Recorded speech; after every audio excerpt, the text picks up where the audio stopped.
Alors l'énagramme, c'est une approche de personnalité en 9 profils qui est née comme beaucoup d'approches de personnalité dans les années 70 sur la côte ouest des États-Unis.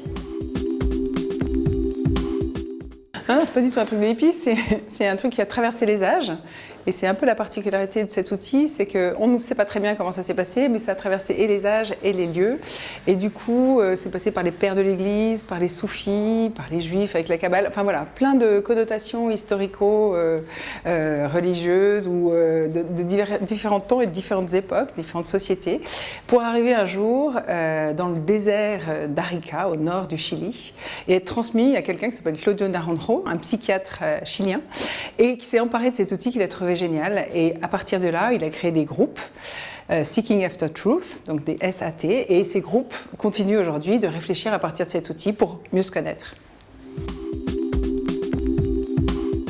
Alors l'objectif est double. Le premier objectif, c'est déjà de comprendre bien les 9 profils. Puisque c'est, voilà, 9 profils, c'est pas beaucoup, mais c'est quand même pas mal. Il s'agit de comprendre à la fois les comportements et les motivations qui poussent les gens à agir. C'est ça toute la subtilité de l'énagramme. C'est pas simplement dis-moi ce que tu fais, je te dirai qui tu es, c'est dis-moi ce que tu fais et pourquoi tu le fais. Et à ce moment-là, peut-être je peux avoir une petite idée de qui tu es. Mais surtout, le deuxième objectif, qui n'est pas forcément atteint en 2 jours, mais qui est vraiment l'objectif principal, c'est de cheminer vers qui on est. C'est-à-dire que c'est pas moi qui dis toi t'es numéro, ça se passe avec des numéros, ces 9 profils.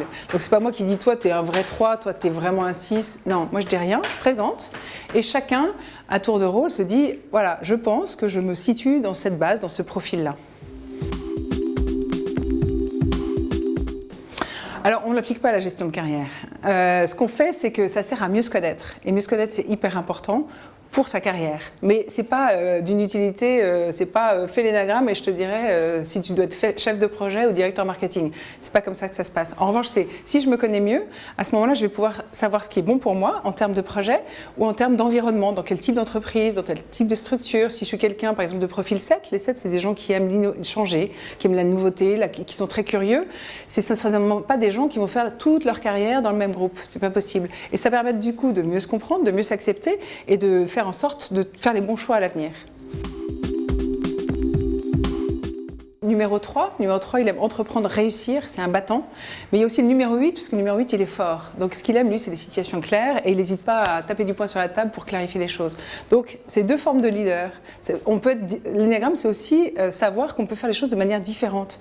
Et pour moi, c'est vraiment un outil de compréhension des autres. C'est-à-dire un outil, tout le monde est magnifique. Quelquefois, il y a des gens qui nous agacent, mais c'est de notre faute. Et donc c'est vraiment un outil qui permet de mieux comprendre et de mieux aimer les autres.